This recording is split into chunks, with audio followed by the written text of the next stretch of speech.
Hola gente, no olviden suscribirse y darle like al video para más contenido. Sin más, comencemos. Ada, al ver el humo negro y la furia que se levantaban desde la calle, asintió con resignación. Sí, llega. Pero, John, por el amor de Dios, regula la velocidad del cable. No quiero que me abraces tan fuerte otra vez. John tomó el arma de nuevo, sus ojos fijos en el punto de anclaje. Ada se reposicionó, abrazándolo con fuerza. John presionó el gancho, y esta vez, el ascenso fue controlado, la velocidad perfectamente modulada. Se deslizaron por el vacío como una sombra. Al llegar al borde del nuevo edificio, Ada se separó de él. No te acostumbres a eso, John, dijo juguetonamente, mientras se alisaba su vestido escarlata. John le devolvió el arma, ignorando el juego. Su mirada estaba fija en la calle, donde Némesis ya se levantaba de entre las llamas, su lanzacohetes visiblemente dañado, pero su forma oscura y su rabia, intactas. John se giró para mirar a Ada, su expresión ahora sería, sin un rastro del sarcasmo de hacía un momento. Sus ojos, profundos y oscuros, no buscaban un escape temporal, sino una solución final. No podemos seguir así, declaró, señalando con el mentón hacia el humo que subía del tejado anterior. No se trata de qué tan rápido corramos. Esa cosa supo exactamente dónde estábamos antes de que nos moviéramos, incluso a través de un reflejo. Parece cableado para rastrearme. Cada paso que damos no es un escape, es solo un retraso. Va a haber un punto, probablemente en la próxima milla, donde no habrá más tejados, no habrá más escapes, solo una esquina. Y en esa esquina, Némesis nos estará esperando con munición fresca. Ada asintió, su rostro se convirtió en un mapa de concentración. La ligereza había desaparecido. Estoy de acuerdo. Correr ya no es una estrategia. Y lo de los tentáculos, esa cosa no es solo un arma, es una plataforma de control biológico. Si puede reanimar a los muertos para que lo ayuden, la superioridad numérica nunca estará de nuestro lado. Miró directamente a John, el viento nocturno revolviendo su cabello. Tenemos que matarlo aquí, ahora, o nunca llegaremos a la colmena. John entrecerró los ojos. ¿Y cuál es tu plan, Ada? Desperdiciamos tu única herramienta de alta potencia y mis últimas 2 granadas en una distracción. Dime qué tienes. Ada sonrió de nuevo, pero esta vez era una sonrisa de depredador, fría y calculadora. Dio un paso más cerca, bajando la voz. Mi primera impresión es esta. Némesis está diseñado para la destrucción, sí, pero parece priorizar objetivos vivos sobre la infraestructura civil. Si mi hipótesis es correcta, el objetivo final de Némesis no es causar un colapso total de la ciudad, sino neutralizar amenazas y proteger algo.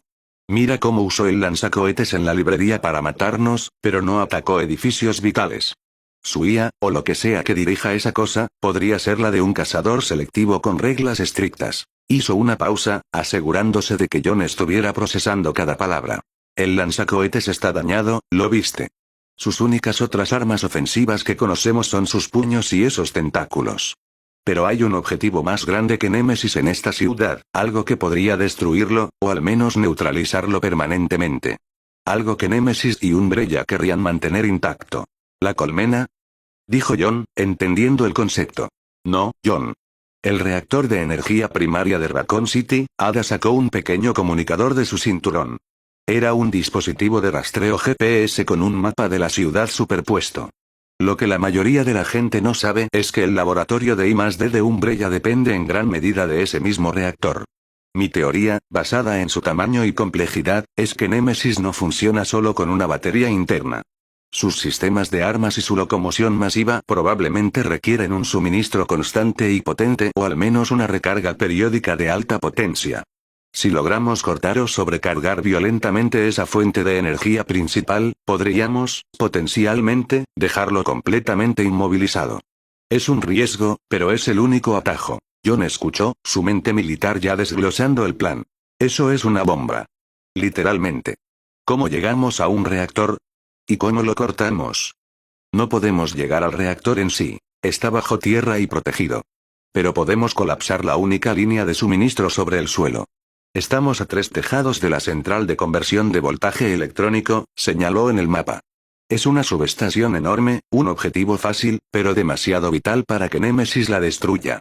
Mi hipótesis es que su programación lo obligará a defenderla si intentamos atacarla, porque sin energía, el laboratorio de Umbrella y Némesis mismo son inútiles. Ada miró el gancho que John le estaba devolviendo.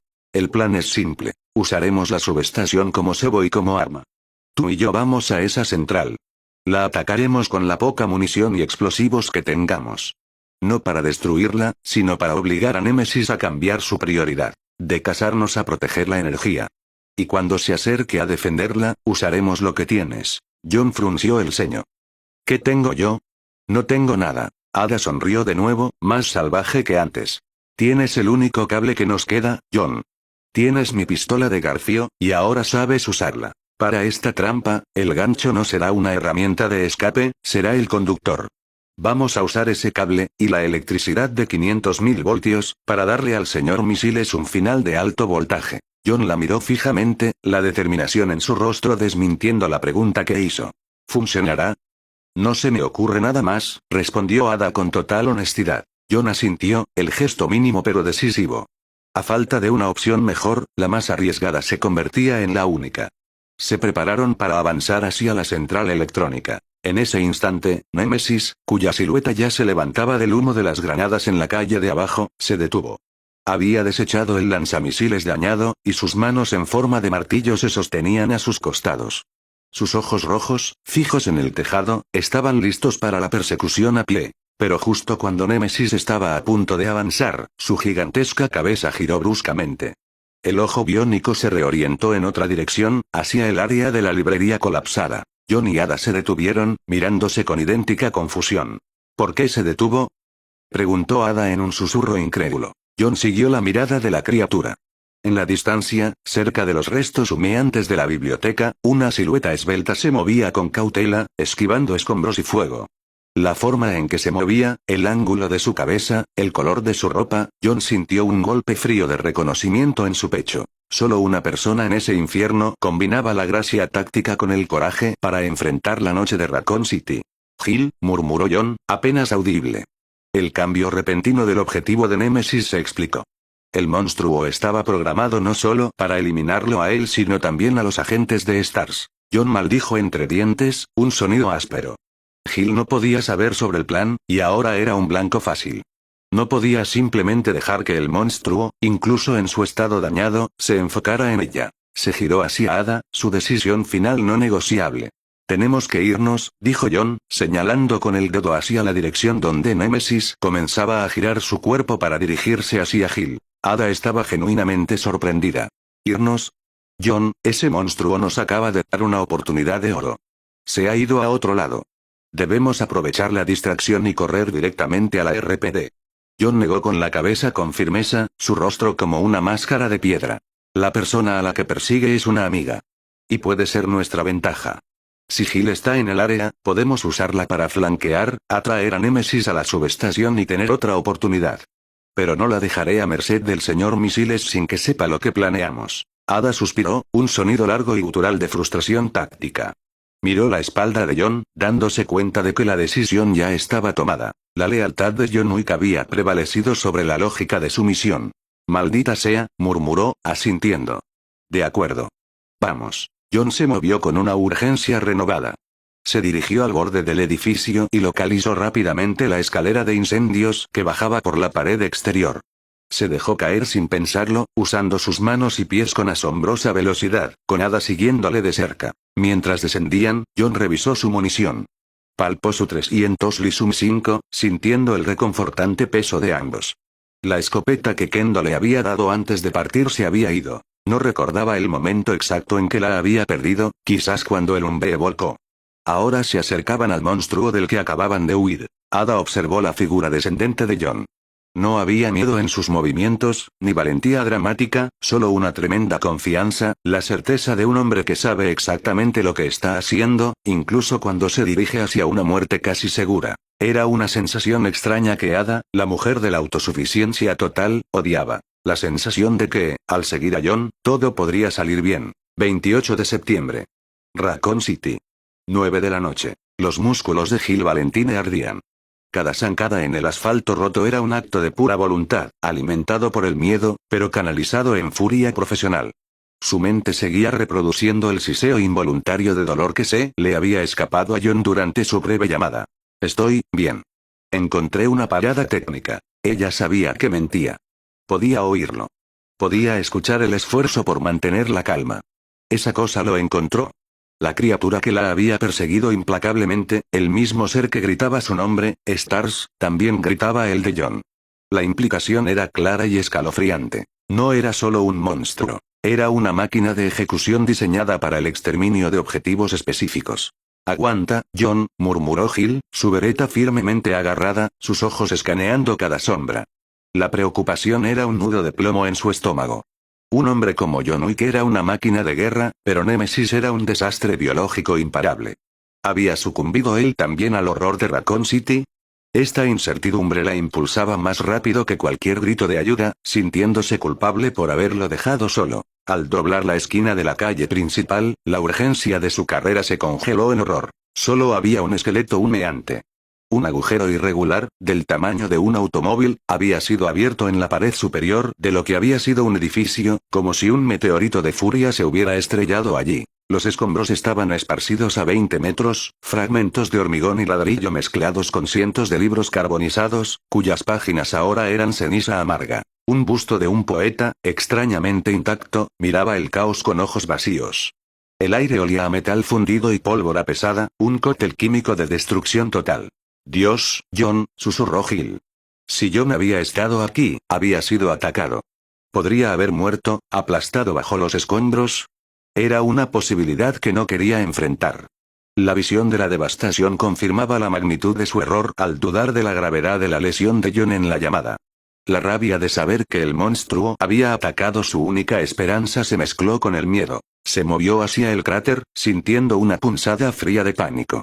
Justo cuando estaba a punto de descender al subnivel de las ruinas, lo sintió. El suelo tembló. Un trote pesado y metódico, acelerando rápidamente. El sonido de un cazador que acababa de terminar de limpiar a su presa, o que acababa de detectar una nueva. El sonido era ahora tan familiar como una pesadilla recurrente. Gil giró sobre sus talones. Y allí estaba. El ejecutor. Némesis. La criatura emergió de las sombras, su silueta masiva e inconfundible. Su ojo rojo se encendió, parpadeando al detectarla. Gil palideció. El tiempo se ralentizó, permitiéndole notar el nuevo daño que el monstruo había sufrido. Marcas de explosión en su armadura pectoral y la pérdida de su lanzacohetes, lo que significaba que había estado en combate muy reciente. Némesis levantó los brazos para mostrar sus puños blindados. Eran un testimonio silencioso de su capacidad para destrozar no solo carne sino también vehículos blindados. «Maldito seas», masculló, levantando la bereta y vaciando 5 balas en la cabeza del monstruo. El sonido de su arma era patéticamente pequeño contra el rugido ambiental del monstruo. Se escucharon los disparos. El retroceso del arma le quemó la muñeca. Némesis no se inmutó. Levantó casualmente un brazo para protegerse, y el efecto fue como si las balas fueran gotas de lluvia. La carne alrededor de las heridas se hinchó, pero la piel densa y negra no se abrió. Luego, entró en modo berserker. Su trote se convirtió en una estampida bestial, su peso resonando con una violencia que Gil sintió en sus huesos. La criatura era puro impulso, sin necesidad de tácticas, solo la certeza de que su objetivo no podía escapar. Gil solo tuvo un instante para reaccionar. Se tiró al suelo, girando sobre sí misma, la grava rasgando su piel. Las botas blindadas de Némesis aterrizaron con fuerza devastadora donde su cabeza había estado un segundo antes, dejando una marca profunda en el hormigón. El aire vibró con el impacto. Saltó, la bereta en mano, el miedo convertido en adrenalina. Némesis esquivó un taxi en llamas y acortó la distancia en 2 zancadas. Gil disparó su bereta. El Némesis emitió un rugido. Gil vio una oportunidad desesperada. Una furgoneta de reparto de UPS con sus puertas traseras batientes abiertas y la puerta del conductor fuera de sus bisagras. Se zambulló hacia la parte trasera de la furgoneta. La inercia la arrastró por el suelo de metal, sobre cajas de cartón vacías, y olió a moho y aceite. El Némesis estaba a solo 2 metros. Se puso de pie dentro del vehículo, corriendo por el interior tenue. Demasiado lento. Demasiado fuerte. A mitad de camino hacia la cabina, el sonido de su carrera fue ahogado por un trueno. El Némesis no intentó rodear el vehículo, ni intentó abrir la puerta. Simplemente levantó un puño colosal y lo estrelló a través de la pared lateral de la furgoneta con la fuerza de un ariete. El metal se dobló, chilló y explotó en una lluvia de chatarra y astillas de pintura. El puño blindado del monstruo, envuelto en cuero y cadenas, apareció a 1 metro de Gil, rasgando un agujero irregular en el costado de la furgoneta. El golpe destruyó los estantes interiores y dobló el motor como masilla. Toda la furgoneta se inclinó y gimió, el chasis a punto de colapsar. Gil sintió la ráfaga de aire y el calor del impacto, sus oídos zumbando. Se lanzó a través de la abertura de la puerta del conductor, que ya estaba entreabierta, justo cuando la mano blindada de Némesis se retractó y el vehículo se arrugó sobre sí mismo, una masa de metal arrugado e inútil. La fuerza y la velocidad del virus T, combinadas con la ingeniería de Umbrella, hacían del combate cuerpo a cuerpo una sentencia de muerte. Gil emergió al otro lado, sintiendo el aliento rancio del monstruo en su cuello. Estaba acorralada en el centro de la avenida. El Némesis se abalanzó, levantando ambos puños para un golpe de final de misión. Gil se detuvo en seco. Su arma estaba sin munición, y el monstruo se movía demasiado rápido para que ella recargara. No había ruta de escape. Solo quedaba el combate. Con precisión entrenada y la determinación de un animal acorralado, Gil sacó su cuchillo de combate de su muslo, su hoja de doble filo brillando bajo las luces distantes del incendio. «Ven por mí, maldito bastardo», gritó con todas sus fuerzas, lista para vender su vida por el precio más alto en dolor. El monstruo rugió, su gran puño enguantado descendiendo con 10 toneladas de fuerza. Gil levantó el cuchillo, no en defensa, sino como una última y fútil ofensa. Podía escuchar el chirrido de los engranajes internos del monstruo, el sonido de la muerte engranando. Se escuchó un disparo. El sonido fue el de una bala impactando el lado derecho de la cabeza de Némesis, exactamente donde la piel se fusionaba con el tejido sintético. El impacto fue lateral y contundente, no fatal, pero suficiente para dañar su orientación. El golpe fue lo suficientemente fuerte como para hacer que la cabeza del monstruo girara bruscamente, interrumpiendo su ataque y desviando su trayectoria fatal. El Némesis rugió, un sonido de rabia momentánea y desorientación. Giró su cuerpo para mirar en la dirección del disparo. Gil bajó el cuchillo, su respiración acelerada. Vio la silueta a 20 metros de distancia, en la entrada de un callejón oscuro. John estaba de pie, en una postura de tiro perfecta, su mirada helada y concentrada fija en el monstruo. Sostenía una pistola en una mano, la 300, y una ametralladora en la otra, una M5, un arsenal que Gil no sabía que poseía. Su presencia era una comodidad tan abrumadora que el alivio casi hace que Gil se derrumbara. El hombre que había caído inconsciente y supuestamente estaba muriendo estaba allí, luchando por ella. John.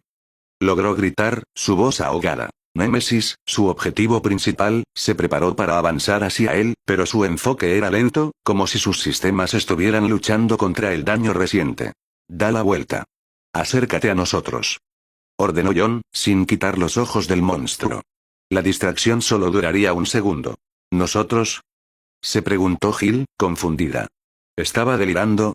¿Quién más podría estar con John en medio de esta locura? Justo entonces, antes de que Némesis pudiera dar un paso, un gancho de agarre salió disparado a toda velocidad. El clic del cable tenso fue lo único que delató su llegada. El gancho, lanzado desde un tejado contiguo, se acercó peligrosamente al rostro de Némesis. El monstruo, demasiado centrado en John y la agonía de su herida, reaccionó tarde. El gancho perforó parte de la cabeza de Némesis, justo en la órbita de su ojo derecho, destrozando parte del globo ocular y varios de sus dientes protésicos por la fuerza de agarre del impacto. La figura en el tejado, una mujer de aspecto elegante y mortífero, apretó el gatillo de su pistola de garfio. El gancho, que había penetrado, se agitó dentro de la cabeza de Némesis, causando más daño a sus sistemas nerviosos. El cable vibró, y un pequeño arco eléctrico saltó donde la punta del gancho había perforado el tejido orgánico, sugiriendo un material de aleación inusual. El monstruo luchó por alcanzar el cable, pero en ese momento, la mujer soltó el gancho y el cable se retrajo de nuevo en la pistola con un silbido metálico. Gil, aturdida por la brutalidad del ataque táctico, se giró para mirar a la tiradora. Era Ada Wong. Extremadamente hermosa, con una expresión de profesionalismo glacial, y su vestido de seda rojo se balanceaba con la brisa. Gil sintió un escalofrío de sorpresa y, sí, un ceño fruncido inconsciente al ver a la mujer junto a John. No era solo la sorpresa de verla viva, era la familiaridad táctica y la intimidad implícita de su coordinación. «Muévete, Gil», ordenó John, su rostro serio.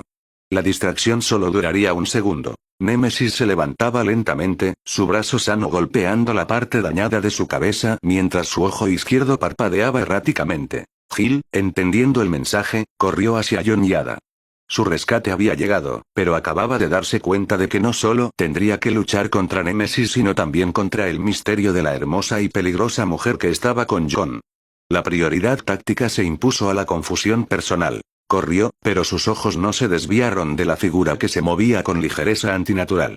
Ada Wong, envuelta en su deslumbrante vestido rojo, saltó de la cornisa del edificio con una gracia que desafiaba la gravedad. No cayó, sino que pareció deslizarse en el aire, aterrizando con la suavidad de un felino cerca de Jon, su pistola de garfio ya enfundada. Némesis, la máquina de destrucción, permaneció arrodillado. Sus manos enguantadas golpearon al azar el asfalto, un espasmo de furia y confusión por el daño repentino que había recibido su sistema nervioso.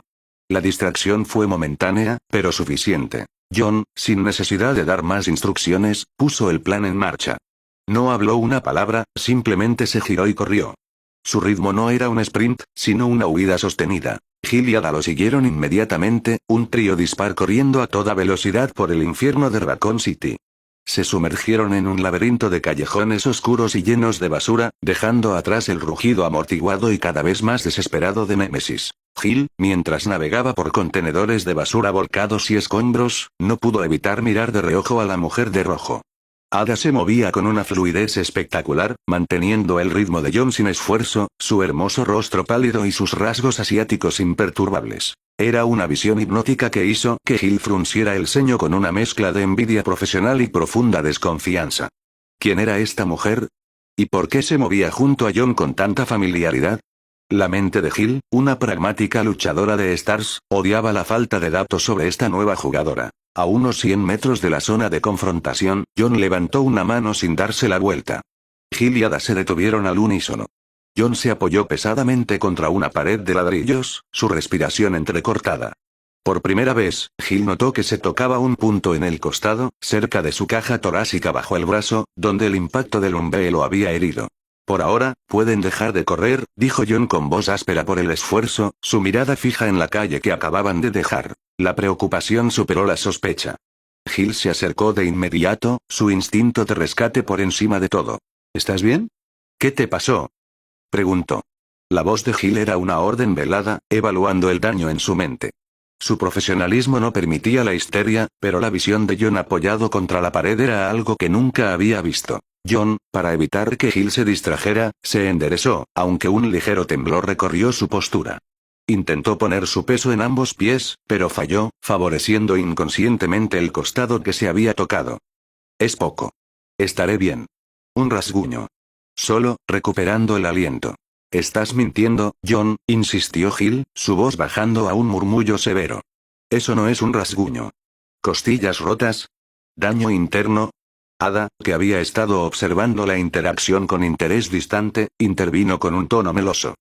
Valentine, Jon no tiene tiempo para chequeos médicos. La distracción de ese monstruo persiguiéndonos está terminando. Gil lanzó a Ada una mirada ardiente antes de volver a centrarse en Jon. Caminaron a un ritmo más lento, navegando alrededor de un coche volcado. ¿A dónde nos dirigimos, Jon? ¿Cuál es el plan ahora?, preguntó Gil, volviendo a centrar su atención en la urgencia.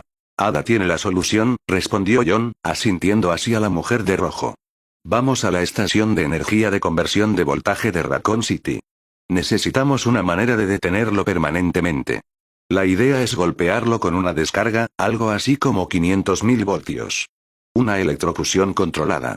Eso debería ser suficiente para freír su sistema. Gil, la experta en demoliciones y tácticas, entendió al instante. Era un plan de alto riesgo, pero audaz y brillante. Le daría un final definitivo, algo que las balas no podían. Entonces, sus ojos volvieron a Ada, que había permanecido en un elegante silencio. La tensión era un tercer miembro del grupo. Bien, dijo Gil, dirigiéndose a Ada con una gravedad que apenas ocultaba su irritación. ¿Y tú? ¿Quién eres y qué haces aquí? Ada se giró para mirarla, y una pequeña, sardónica y perfecta sonrisa curvó sus labios. La sonrisa de alguien que ya sabía la respuesta. Oh, eres la famosa Gil Valentine, respondió con una calma inquietante, nombrando a Gil sin que ella se hubiera presentado. Gil se detuvo. Sus ojos, llenos de asombro y furia contenida, se clavaron en Ada. ¿Cómo sabes mi nombre? ¿Nos conocemos? Ada soltó una risa suave, un sonido melodioso y condescendiente, cargado de suficiencia. Querida, ¿quién no conoce a la chica Stars?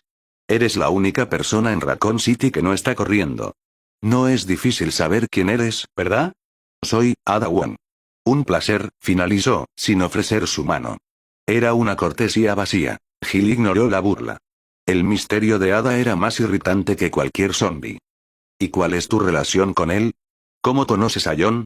Ada caminó más cerca de Gil, su tono volviéndose aún más juguetón y lleno de doble sentido, disfrutando visiblemente de la incomodidad de la agente de Stars. Miró a John, que caminaba unos pasos por delante, escaneando los tejados, ajeno o indiferente a su pequeño duelo.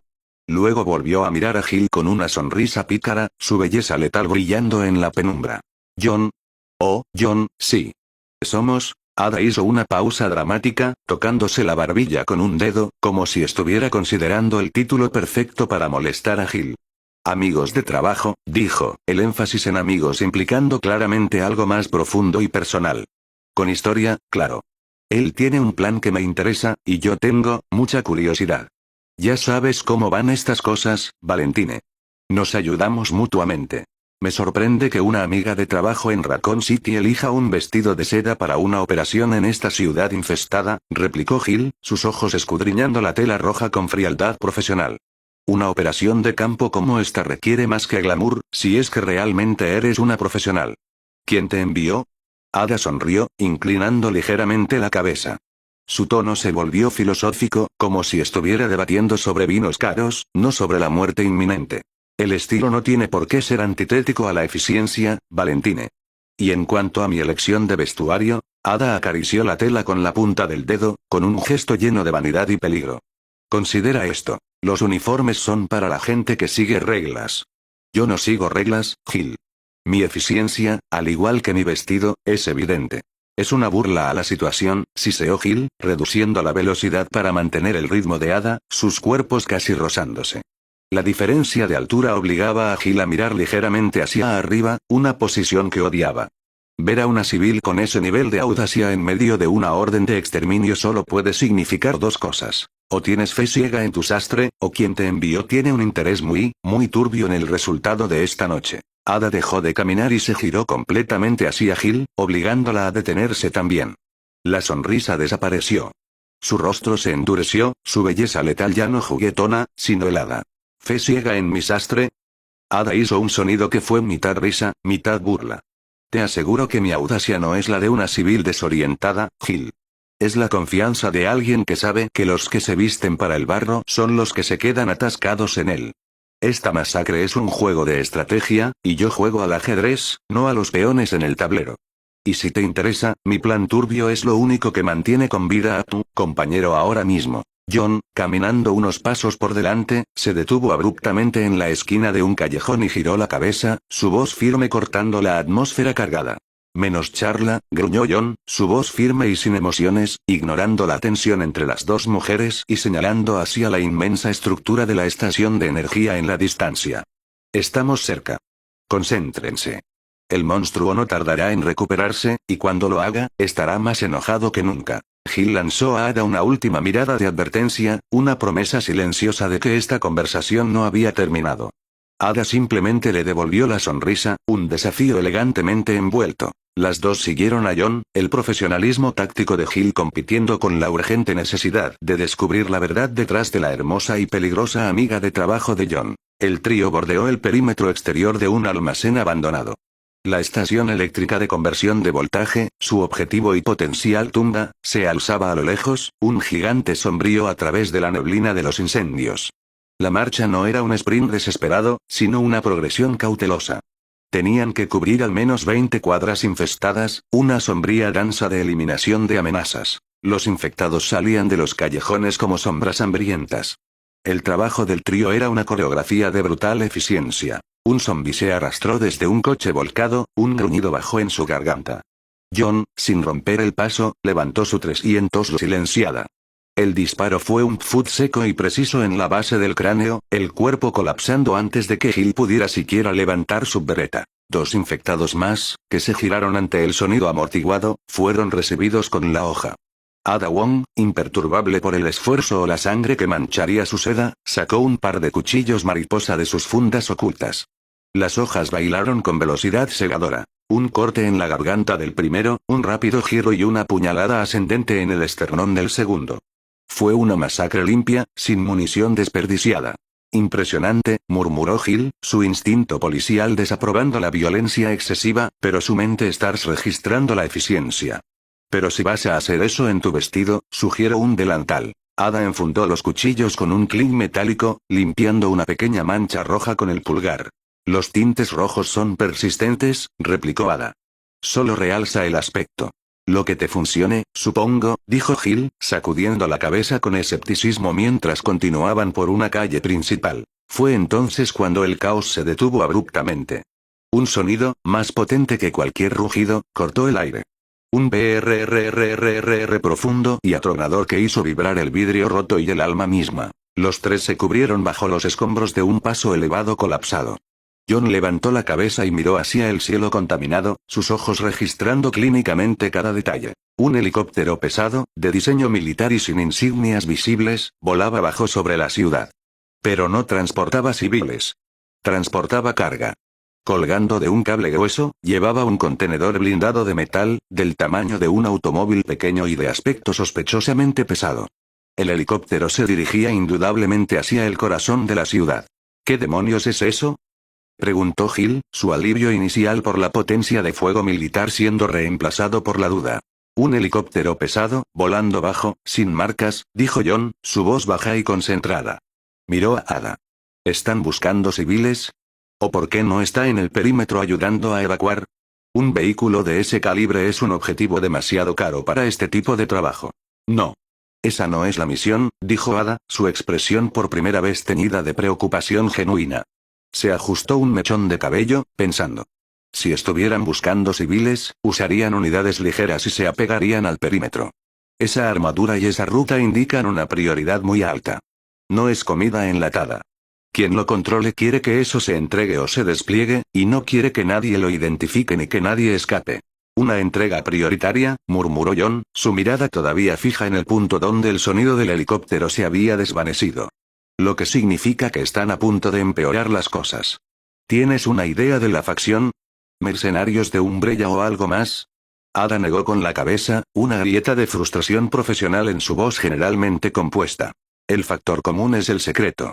Si alguien está usando ese tipo de recursos en territorio caliente y sin identificación, la intención es eliminar a cualquier posible testigo.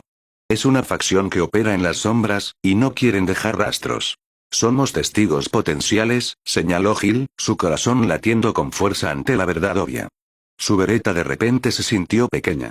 Esto no es una operación de rescate, es un despliegue de armas. John asintió, su rostro volviéndose sombrío. El trío se obligó a seguir avanzando por una avenida parcialmente intacta. La conversación había terminado, dejando una capa pegajosa y silenciosa de tensión sobre el caos circundante. De repente, un autobús escolar amarillo totalmente destrozado, lleno de infectados en su interior, salió rugiendo fuera de control de una calle lateral. Nadie estaba al volante. La masa de cuerpos y el pie muerto del conductor en el acelerador lo mantenían en movimiento. Izquierda. Ordenó John, empujando a Hill y Ada con fuerza calculada. El autobús pasó por escasos centímetros, el vidrio roto del parabrisas lleno de rostros distorsionados, el chasis de metal aullando mientras se deslizaba. El trío se levantó, sacudiéndose el polvo. Hill llevó una mano a su pecho, donde su ritmo cardíaco aún resonaba contra su caja torácica. Maldición, John. Eso estuvo cerca, dijo Hill, su voz un hilo tenso. Le dio una mirada rápida, un asentimiento que era la forma más alta de gratitud que un agente Stars podía dar en el campo. Gracias. Ada, por su parte, se cepilló la suciedad de su traje rojo, su compostura volviendo con una velocidad inquietante. Miró a John, lo examinó de arriba a abajo y le dedicó una sonrisa calculada, aunque auténtica, de agradecimiento. Si quería un paseo, solo tenías que preguntar, John, murmuró Ada, su voz un ronroneo bajo lleno de picardía. Aunque este conductor fue notablemente grosero. Buenos reflejos, por cierto. John se puso de pie con un movimiento fluido que ocultaba el dolor agudo en su costado maltrecho. Se sacudió el hombro con desinterés, su mirada fija en el horizonte. ¿Ambas están bien?, dijo John, su voz apenas un susurro, su tono neutral, pero la pregunta era una orden. Gil asintió, una microexpresión de alivio cruzando su rostro. Estoy bien. Ni un rasguño, John, replicó Ada, con un tono ligeramente burlón. Parece que el autobús se perdió su parada, dijo John, permitiéndose su propia pequeña ironía, mientras una mueca casi imperceptible curvaba su boca, una expresión de sombrío alivio que era lo más parecido a una broma que se permitiría. Ahora, de vuelta a los negocios. Ada se rió entre dientes, un sonido seco y contenido. La tensión se rompió, reemplazada por una concentración renovada. Reanudaron su marcha, volviendo a su patrón de progresión cautelosa. A pocos metros, un grupo de 4 hombres estaban saqueando una tienda de electrónica, ignorando el peligro inminente. Uno luchaba por sacar un pesado televisor de la tienda mientras los zombies se acercaban. Un grito de pánico, y el grupo dejó caer la mercancía, huyendo antes de que 3 infectados los alcanzaran y cayeran sobre uno de ellos. Ah, la ironía, comentó Ada con una sonrisa seca, mientras el sonido de la carne desgarrándose resonaba detrás de ellos. Un apocalipsis zombie y todavía están preocupados por el entretenimiento. Yo optaría por comida enlatada, pero supongo que cada uno tiene sus prioridades. Gil no pudo evitar un breve y seco bufido de risa ante el cinismo de Ada. El pequeño momento de humanidad, la absurda realidad del caos, alivió momentáneamente la tensión. El sonido del televisor rompiéndose valdría la pena solo por el simbolismo. Gil se ajustó la bereta en la cadera mientras esquivaban un carrito de compras volcado. Señaló la estructura de la estación eléctrica que ahora dominaba el horizonte. 2 cuadras más, si mi mapa mental es correcto. Me inclino a pensar que ese hombre necesitaba más balas que canales de televisión, replicó Ada, su tono de desaprobación calculada, pero con una chispa de diversión. Miró hacia la estación eléctrica. 2 cuadras. Bien. Es hora de dejar de disfrutar el espectáculo de los demás y concentrarnos en el nuestro. Gil absorbió el sarcasmo, pero su mente ya se había movido del saqueo al espinoso tema de la mujer que caminaba a su lado. Amigos de trabajo. ¿Qué significaba eso en el mundo de John? Mientras avanzaba, la figura eficiente y sombría eliminando silenciosamente una amenaza tras otra con su cuchillo, Gil no pudo evitar sentir una punzada de molestia, no por celos románticos, sino por la familiaridad opaca y peligrosa entre los dos. No había forma de confiar plenamente en Ada si no entendía la naturaleza de su deuda o acuerdo con John. Entonces, John, dijo Gil, decidiendo inyectarse en el duelo silencioso. ¿Cuál es la historia real con la dama de rojo? Me dijo que son amigos de trabajo. ¿Eso significa que le alquilaste un auto o que compartieron una habitación de hotel en Mónaco? Necesito un tercer punto de vista. John, que acababa de disparar a 2 infectados que se acercaban, enfundó su arma y suspiró, la señal más clara de su molestia ante la charla inútil. Significa que terminamos en extremos opuestos del espectro de vez en cuando, dijo John, su voz un gruñido. Ella no es mi responsabilidad. No es mi objetivo. Y no es mi amiga. Ada se rió, su risa como campanillas de viento. Oh, John, siempre tan dulce. No le creas, Gil.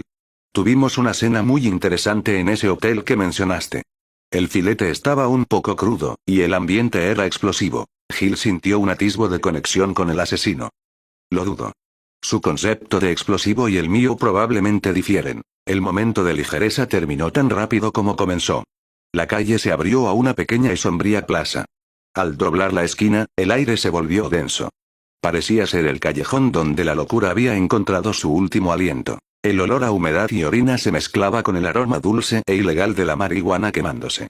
En las sombras más profundas, los destellos de los encendedores revelaban siluetas dedicadas a la desesperación hedonista. 2 parejas fornicaban con un frenesí apático, ignorando el apocalipsis circundante, como si el coito fuera el último acto de desafío antes del olvido. Un poco más lejos, una mujer solitaria se inyectaba algo en el brazo, sus ojos vidriosos reflejando la llama de su propia quema interna. Todos se movían en una danza de autodestrucción, donde la vida se había reducido a la búsqueda del placer más básico, ignorando a los zombies que se arrastraban por la calle principal. Gil sintió un vuelco en el estómago e instantáneamente desvió la mirada. Dios mío, murmuró Gil, su rostro contorsionado por el asco. Rápidamente miró hacia otro lado, enfocándose en la pared de ladrillos, como si ver el cemento fuera preferible al colapso humano. Ada, sin embargo, hizo una pausa. Sus ojos escanearon la escena con frialdad clínica, sin rastro de moralidad, solo una evaluación de la desesperación. Una forma sorprendente, aunque antihigiénica, de gastar sus últimos cartuchos, ¿no crees, John? Comentó Ada, su voz baja e impasible, como si estuviera hablando de un experimento de laboratorio fallido. Luego soltó una risa seca y sin humor. La humanidad siempre opta por la autodestrucción, incluso sin la ayuda del virus T. No mires, Gil, dijo John, su voz plana, sin dedicar a la escena ni una fracción de segundo de su atención. Para él, eran ruido de fondo, amenazas no letales en ese momento. Ya miré, respondió Gil, sacudiendo la cabeza y volviendo a la realidad. Y ahora me gustaría olvidar. Sigamos avanzando. Fue en ese epicentro de moralidad colapsada donde se encontraron con un hombre de mediana edad, sucio y con el rostro contorsionado por la locura, temblando con un viejo revólver de tambor oxidado. Al ver a Gil y Ada, una mirada de depravación se encendió en sus ojos. El hombre las escaneó de arriba abajo con una mirada lenta y lasciva, deteniéndose en los muslos de Ada y el escote de Gil, un gesto de posesión repugnante que hizo que ambas se sintieran profundamente violadas. Vaya, vaya. Parece que Dios no me ha abandonado después de todo, ¿eh? Gritó, su voz un lamento ronco, levantando el revólver. ¡Qué suerte tengo! Dos bellezas justo antes del fin del mundo. Vengan aquí, preciosas. El hombre apuntó a John, con una arrogancia inflada por la desesperación. Tú, grandulón. Deja a las chicas y sigue tu camino. Si no te mueves, te dejaré vivir. No interfieras en mi diversión. Gil sintió un escalofrío de rabia helada superpuesto a su asco. Es el tipo de basura que esperas que los zombies eliminen primero, murmuró Gil, agarrando su berreta, pero sabiendo que un disparo de su parte podría complicar las cosas con un civil armado, por muy depravado que fuera. Ada, por su parte, no mostró diversión. Su rostro se congeló en una máscara de repulsión total. Patético y predecible. Es un desperdicio de aire, siseó Ada, su tono desprovisto de sarcasmo, solo desprecio por la debilidad humana. John no mostró ninguna emoción. Su rostro frío e inexpresivo no registró la amenaza del revólver apuntando a su frente o el deseo perverso del hombre. No dijo nada, ni siquiera una advertencia. No había tiempo para los juegos de los desesperados. Había una amenaza mayor. Simplemente se movió. El destello de su mano fue más rápido que la comprensión. Su 300 lo salió de la funda, y el sonido seco del disparo cortó la noche. El hombre se desplomó instantáneamente, la bala entrando directamente por el centro de su frente. Las personas en el callejón continuaron con sus asuntos, ignorando la muerte de alguien a pocos metros de distancia. Parecían haber entrado en un modo de locura autodestructiva. Al presenciar la acción de John, Ada no pudo evitar pensar, sin duda. Sin negociación. Sin advertencias. La eficiencia de John era tan brutal que rozaba la admiración. Una semilla de fascinación comenzó a echar raíces. Cualquier otro hombre, ya fuera un exagente gubernamental o un operativo común, habría intentado la diplomacia, o tal vez una herida no letal. Habrían perdido valiosos segundos en moralidad. Pero no John. Había evaluado la amenaza, no la física, sino la logística, y la había borrado sin pestañear. La intención del hombre de abusar de ellas era una distracción, una variable innecesaria en la ecuación de supervivencia. Un hombre de pura acción, que entiende el precio del tiempo en una zona de guerra. Era una forma de lidiar con el caos que Ada respetaba profundamente. Ada miró el cuerpo con indiferencia helada. Bien. Ya no tenemos que esquivarlo. Gil miró el cuerpo del hombre en el suelo con el agujero en la cabeza. Una parte de ella, la policía entrenada, sintió una punzada de incomodidad ante la ejecución sumaria. Pero la otra parte, la sobreviviente endurecida por el infierno, caminando junto al hombre que la había salvado, solo sintió un profundo asco por lo que el sobreviviente había planeado. Apretó la mandíbula y se obligó a ignorar el cuerpo. No quedaba nada por hacer más que seguir caminando. John no les dio tiempo para la reflexión. Su voz cortó el silencio como un látigo, sin elevar su tono, pero cargada de una urgencia innegable. Nos movemos. Ahora. El incidente había congelado cualquier diálogo posterior. Las mentes de Gil y Ada, aunque por diferentes razones, estaban llenas de silencio. Gil, perturbada por la escena en el callejón y la velocidad letal de John, caminó absorta en sus pensamientos, su mirada fija en la ancha espalda del asesino, sin atreverse a mirar hacia atrás. Ada, en contraste, procesó la información, la lógica detrás de la acción de John, la pura eficiencia que admiraba. John había aumentado el ritmo, instándolas a avanzar con su presencia silenciosa. La estación eléctrica se alzaba, grande y sombría, acercándose. Estaban a solo 3 o 4 cuadras. El sonido que las detuvo no fue un traqueteo, ni un rugido, sino una brutal explosión. La pared lateral de un almacén medio colapsado, justo enfrente de ellas, explotó. Ladrillo, mortero y hormigón volaron en una nube de polvo que llenó la calle. La figura que emergió no había tomado atajos, ni había buscado el camino más corto. Había corrido en línea recta a través de todo lo que se interponía en su camino, aplastando autos y zombies por igual. Era Némesis, y estaba aún más enfurecido. Su máscara de biomasa parecía palpitar de rabia. La criatura emitió su chillido reconocible, un grito gutural y modulado, dirigido como un misil sónico. Stars. JOHN. Némesis había acortado la distancia y encontrado el rastro. En el instante en que sus ojos de bioarma cayeron sobre Gil y John, la criatura dejó caer su brazo. El peso de la modificación blindada era inmenso, pero el monstruo lo sostenía con facilidad. Su brazo derecho estaba ahora fusionado con una pesada ametralladora Gatling, y su hombro izquierdo sostenía la boquilla de un lanzallamas. John reaccionó antes de que la criatura pudiera siquiera apuntar correctamente. Sus ojos se abrieron en una fracción de pánico frío ante la visión del volumen de fuego. El poder de Némesis ya era inmenso. Con la Gatling, era una fuerza destructiva imparable. ¡Abajo!, gritó John. Fue el movimiento más rápido que había hecho en días. John se lanzó a un lado, empujando desesperadamente a Gil y Ada. Ambas cayeron pesadamente al suelo, cubiertas de polvo. Donde sus cabezas habían estado un segundo antes, el aire se desgarró. La primera ráfaga de la Gatling fue un trueno ensordecedor. Las balas de alto calibre golpearon la calle con la furia de 1.000.000 de martillos, destrozando el asfalto y pulverizando la pared detrás de ellos. El sonido fue un rugido continuo, una sierra cortando carne y ladrillo que hacía vibrar el suelo. Fragmentos de metal caliente y trozos de hormigón llovieron sobre ellos. El volumen de fuego era insano, cubriendo todas las posibles rutas de escape. ¡Maldición!, masculló John, su voz un gruñido. Se arrastró detrás de un coche volcado, mientras las balas perforaban la chapa como si fuera papel de seda. «Esa cosa es nueva», gritó Gil, su bereta inútil contra ese nivel de armadura y potencia de fuego. «No podemos detenerlo. Es demasiado», exclamó Ada, el glamour desapareciendo bajo el miedo. El lanzallamas se encendió, cubriendo el área con un chorro de fuego naranja. El coche volcado se convirtió en una trampa de metal al rojo vivo. Tenían que salir de la cubierta. Némesis avanzó, la Gatling disparando incesantemente.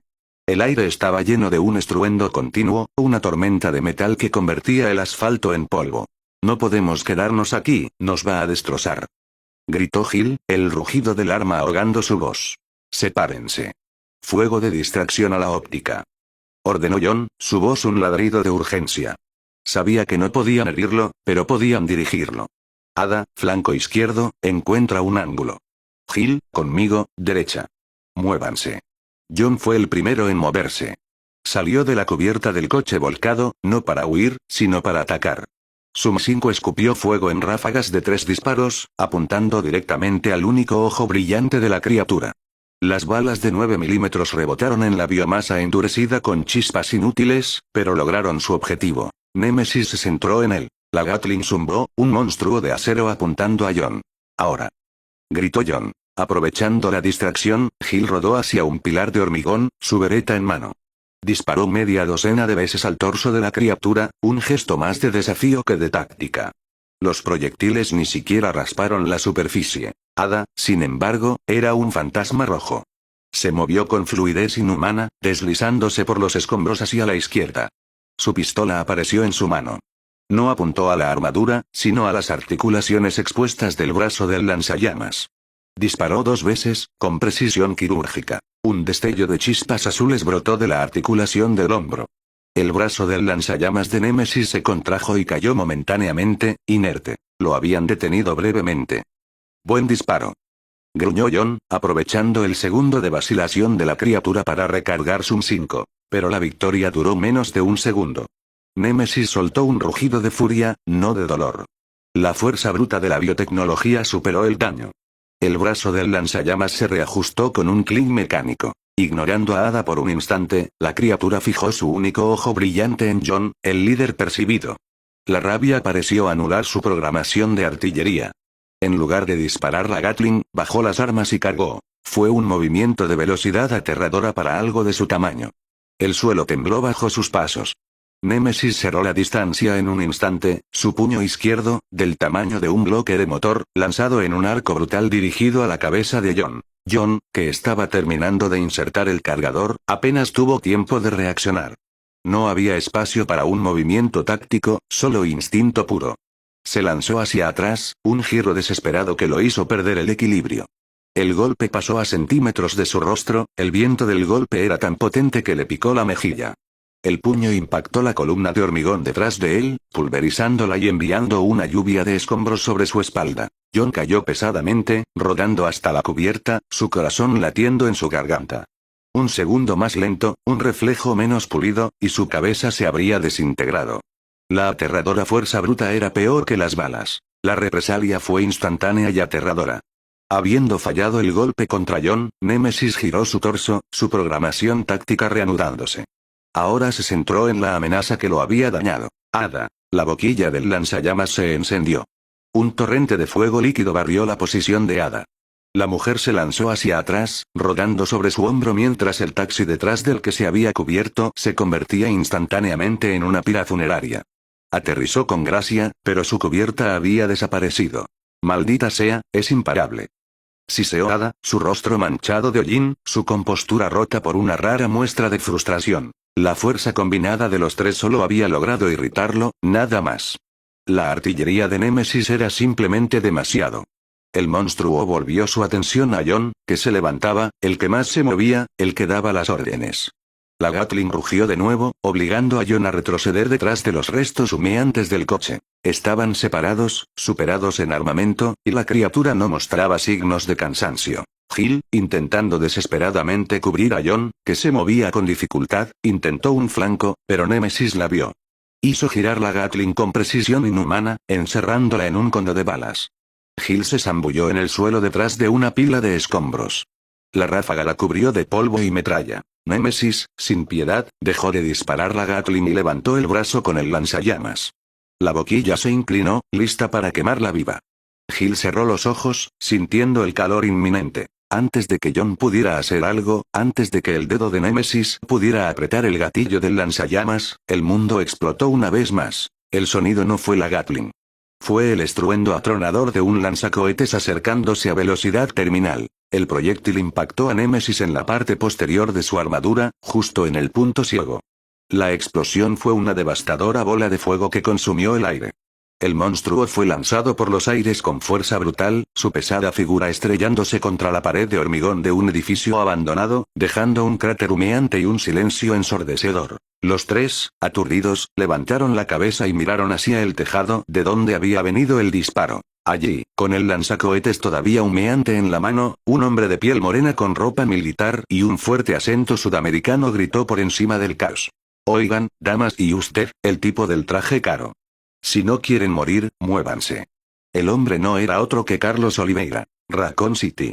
10:40 de la noche. La explosión del lanzacohetes había roto el asalto imparable de Némesis, reemplazando el trueno metálico de la Gatling por un silencio ensordecedor. Humo y olor a cemento quemado llenaban el aire, pero no había tiempo para celebrar. Némesis era una fuerza de la naturaleza. No podía ser detenido por un solo impacto. Levántense. Volvió a gritar la voz con el acento sudamericano. John, Gil y Ada se movieron con una sincronización nacida de la necesidad y la experiencia. Mientras los infectados cercanos, aturdidos por el ruido, comenzaban a arrastrarse de nuevo, el trío corrió hacia el edificio adyacente, buscando la escalera de incendios que el misterioso Salvador había utilizado para subir al tejado. Carlos Oliveira, el hombre en cuestión, descendió rápidamente por la escalera de incendios hasta una pequeña plataforma del segundo piso, cerca de la entrada a un callejón estrecho y oscuro. Tenía el cabello castaño, ligeramente desordenado, y su piel bronceada contrastaba con el uniforme militar limpio que vestía. Estaba equipado con un chaleco táctico de Kevlar, y su rifle de asalto estaba listo. John Wick fue el primero en subir, sus movimientos rápidos, a pesar del dolor persistente en su costado. Mientras salía del peligro inmediato en el suelo, sus ojos escanearon al recién llegado. Una sola persona. Lanzacohetes. Armadura corporal de grado militar. La mente de John no estaba pensando en héroes. Estaba pensando en logística. Un lanzacohetes no era un arma que se encontrara por casualidad. Un civil no lo usaba. Ese nivel de armamento y disciplina era típico de una unidad de operaciones especiales del gobierno o un equipo de rescate militar. Si el lanzacohetes era la punta del iceberg, significaba que una fuerza con artillería pesada y recursos masivos, posiblemente el ejército de los Estados Unidos, estaba finalmente en la ciudad. El entrenamiento era obvio en la forma en que sostenía el rifle, y su atuendo era el de un operativo bien financiado desplegado para una misión de alto riesgo. Gil y Ada subieron detrás de él. El grupo se reagrupó rápidamente bajo la cubierta de la plataforma, el callejón detrás de ellos ofreciendo una línea de defensa y una ruta de escape. Carlos bajó la guardia, su expresión cambiando de concentración de combate a preocupación profesional. ¿Están bien? ¿Algún daño grave?, preguntó Carlos, su voz profunda y con el fuerte acento que revelaba su origen. Gil, todavía con el corazón acelerado, respiró hondo y asintió. Estamos bien. El monstruo no. Estamos perfectamente bien, interrumpió Ada con gracia seca, alisando con calma una pequeña arruga en su traje de seda, que ahora tenía una nueva mota de polvo. Es solo una mala costumbre de esa criatura. Carlos parpadeó ante la compostura total de la mujer vestida de seda escarlata y luego sonrió, un destello de dientes que era puramente latino, aunque inoportuno. Sus ojos se detuvieron en Ada y luego en Gil, su mirada de aprecio abierta y honesta. Bueno, déjenme decirles, para estar en medio de un apocalipsis, ambas son dignas de ver. Es un placer ver tanta belleza en toda esta inmundicia. Gil puso los ojos en blanco internamente, el viejo instinto policial de despreciar el coqueteo superficial. Ada, sin embargo, simplemente sonrió con ese toque de diversión cínica. Carlos se enderezó, volviendo al profesionalismo. Mi nombre es Carlos Oliveira. Soy de una unidad de asistencia de emergencia. Gil fue la primera en presentarse formalmente, su rostro una máscara de concentración militar. Gil Valentine, Stars, dijo, ofreciendo un breve asentimiento. Y gracias, de verdad. Nos salvaste la vida. Ada Wong, dijo Ada, con un tono elegante y reservado, su sonrisa sin llegar a sus ojos. Era el turno de John. No se había movido, permaneciendo en su lugar con su pistola en la mano. Sus ojos no estaban fijos en el rostro de Carlos, sino en la parte superior de su pecho. El chaleco de Kevlar de Carlos tenía un área de tela más oscura donde se había cosido un parche o insignia. Estaba rasgado, probablemente por algún percance de combate, pero el residuo de la costura y un pequeño borde de tela apenas discernible eran suficientes. Forma octogonal. 3 líneas curvas, como las costillas de un paraguas. Desgastado, pero inconfundible. El logo de la corporación Umbrella. No era el logo completo, sino el rastro. El rastro de un símbolo que había visto demasiado de cerca y, más recientemente, en la masacre de la otra estación de metro. John, dijo John, su voz un gruñido bajo, sin ofrecer apellido, su rostro ilegible. Carlos no pareció ofendido por la brusquedad. Se echó el rifle al hombro e hizo un gesto. Muy bien, John. Ahora, necesito que me escuchen. Hay una estación de metro a un par de cuadras que todavía funciona como punto de reunión. Tenemos docenas de civiles allí. Si nos quedamos aquí, ese monstruo va a volver buscando venganza, y no tengo otro cohete en el bolsillo, desafortunadamente. Es mejor que vayamos bajo tierra. Estarán más seguros. Yo los llevaré. Al escuchar la mención de la estación de metro, las alarmas internas de John Wick se dispararon. La imagen de los agentes de Umbrella ejecutando a civiles a sangre fría en la estación West Raccoon inundó su mente con la claridad de un vidrio roto. Había una razón por la que Umbrella movía a la gente a esos refugios subterráneos. No era para salvarlos. Era para eliminarlos. John no se movió. Su cuerpo se convirtió en piedra. Espera, dijo John. Su voz no era fuerte, pero contenía una autoridad fría que obligó a Carlos a detenerse. La mirada azul de John se clavó en los ojos de Carlos, buscando la verdad. John formuló la pregunta con una calma que desmentía la furia helada que corría por sus venas. ¿Por casualidad, trabajas para Umbrella? El silencio cayó sobre el callejón, espeso y pesado. Gil y Ada miraron a John con incredulidad. Gil estaba a punto de intervenir, de preguntar por qué haría una pregunta tan extraña, ya que parecía imposible que este hombre trabajara para Umbrella. Carlos, sin embargo, no mostró pánico. En cambio, sonrió con una tranquilidad alarmante, como si la pregunta fuera una broma obvia. Hombre, se me olvidó decirles. Carlos se golpeó la frente con una fingida expresión de culpabilidad. Sí, trabajo para ellos. Soy parte del servicio de contramedidas biopeligrosas de Umbrella, el UPS. Estamos aquí, en la primera línea, salvando civiles. Créame, señor John, aquí afuera es un cementerio. Dentro de esa estación, hay una posibilidad real. Es mucho mejor seguir evaluando la situación allí abajo. Antes de que Carlos pudiera girarse o John pudiera procesar completamente la confirmación, la mano de John se movió. El clic-clac metálico de su 300 siendo amartillada fue la única advertencia. En un instante, el cañón de su pistola apuntaba directamente a la cabeza de Carlos. Gil no dudó. Su instinto, forjado por el trauma y la traición de la mansión Spencer, reaccionó al instante. Su Beretta 925 se levantó con la misma rapidez, apuntando al pecho de Carlos. Ada, por su parte, no desenfundó su arma. Simplemente observó, su rostro una mezcla de cautela y fascinación, como si esperara la explosión. La sonrisa desapareció del rostro de Carlos Oliveira. Sus ojos se abrieron por la sorpresa, y luego una expresión de absoluto disgusto reemplazó su profesionalismo. Oye. Acabo de salvarte de ese monstruo, dijo Carlos, su tono ya no era de broma, sino defensivo e incrédulo. ¿Qué demonios te pasa? Justo antes de que Carlos pudiera intentar algo, su radio de hombro crepitó, interrumpiendo la tensa confrontación. Alfa 6, ¿copias? Informa tu posición y estado. ¿Estás asegurando la ruta a la estación de energía? El volumen de la voz metálica y anónima llenó el silencio. Carlos hizo una mueca, su mano moviéndose instintivamente hacia el transmisor, pero el movimiento se detuvo en seco. John, con su 300 quieta y fría, no le dio tiempo. «¿Vas a decir que todo está bien y que vuelves?», dijo John, su voz un susurro frío, más letal que un grito. Sus ojos helados prometían castigo. «Si dices algo más, te mataré aquí mismo y ahora». La presión sobre el gatillo era palpable. Carlos Oliveira miró el cañón de la pistola, luego los ojos de John, y por primera vez, vio la verdad detrás del traje. Esto no era un juego, era un juicio. Ada y Gil observaron la escena, conteniendo la respiración, el destino de la tregua, y posiblemente el de Carlos, pendiendo de un hilo. Carlos asintió lentamente, una pequeña rendición profesional. Levantó la radio a su boca, el cañón de John apuntando a su cabeza.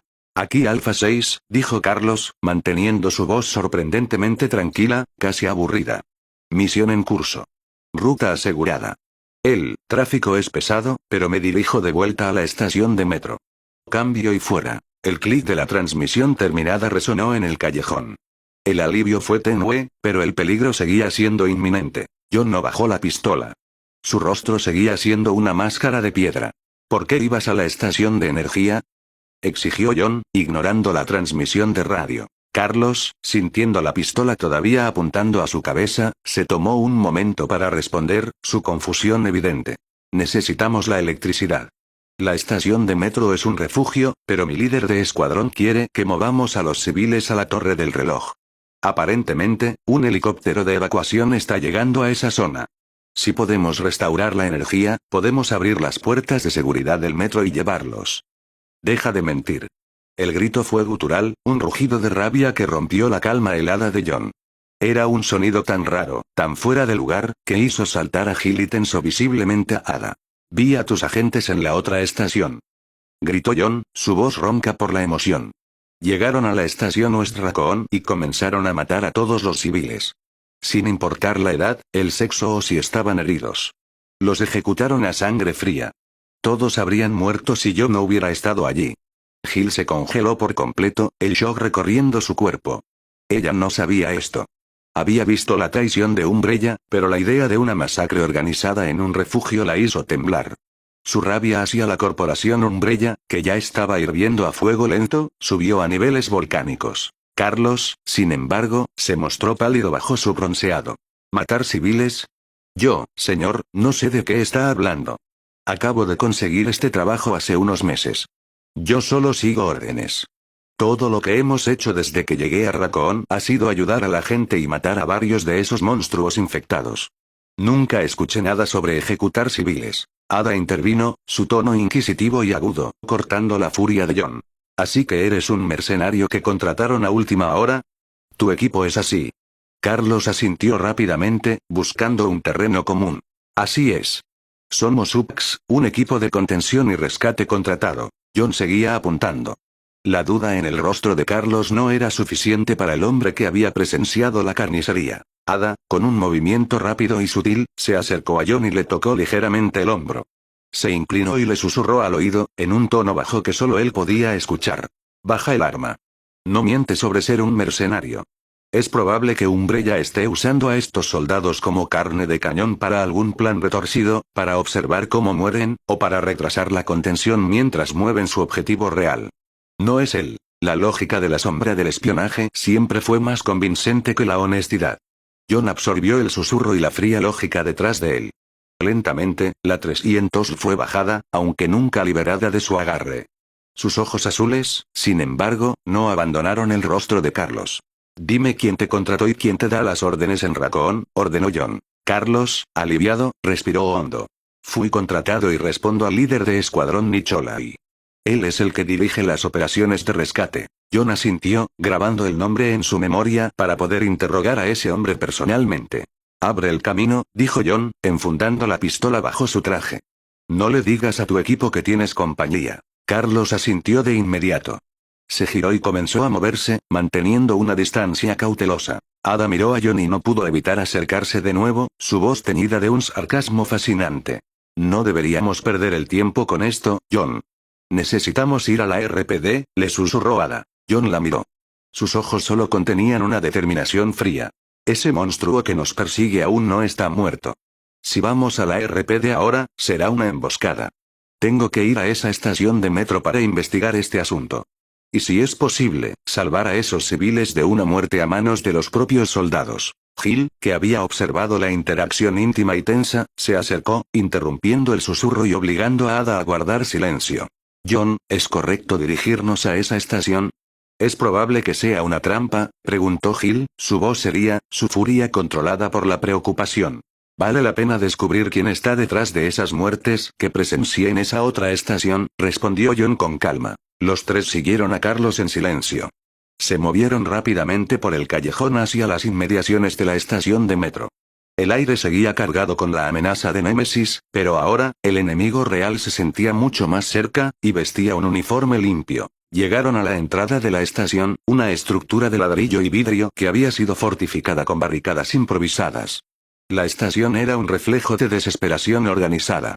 Carlos se detuvo frente a una puerta de metal que había sido soldada en una de las entradas, el único punto de acceso visible que no estaba sellado.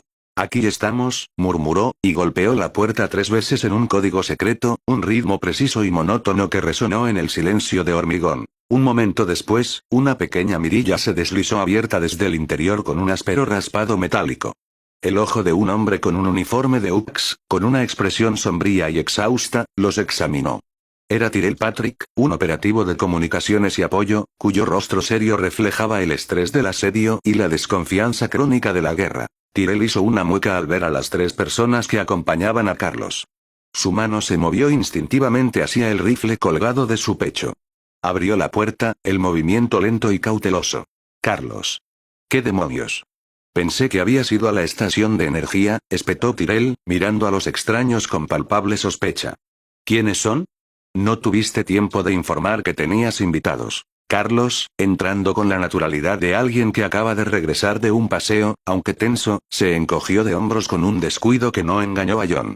Me encontré con estos sobrevivientes en el camino, Tyrell. Estaban en medio de un tiroteo con el monstruo grande. No tuve tiempo de avisar, solo de traerlos a un lugar seguro. Es un milagro que estén vivos. Tyrell, que conocía la tendencia de Carlos a la improvisación y a saltarse los protocolos por compasión, suspiró con falsa molestia, sacudiendo la cabeza. Necesitas ser un poco más técnico con las reglas de comunicación, Carlos. El capitán va a tener algo que decir al respecto. Pero bueno, bienvenidos de nuevo. Luego se dirigió al grupo, su expresión volviendo a ser profesional, aunque forzada. Soy Tyrell Patrick. Bienvenidos al refugio temporal. Por favor, sigan a Carlos. Mientras los 4 entraban en la estación de metro, Tyrell observó a John. El mercenario de comunicaciones intentó descifrar la presencia del hombre impasible, vestido con un traje a medida que parecía ignorar la suciedad de Raccoon City. ¿De dónde conozco esa cara?, pensó Tyrell, un leve escalofrío recorriendo su columna vertebral. El rostro de John Uy le resultaba extremadamente familiar, pero estaba seguro de que era la primera vez que lo veía en persona.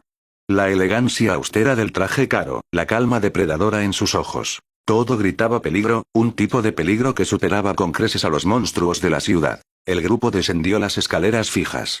La estación subterránea era grande y estaba relativamente bien iluminada por focos de emergencia alimentados por generadores portátiles, creando un oasis de paz en comparación con el infierno de la superficie.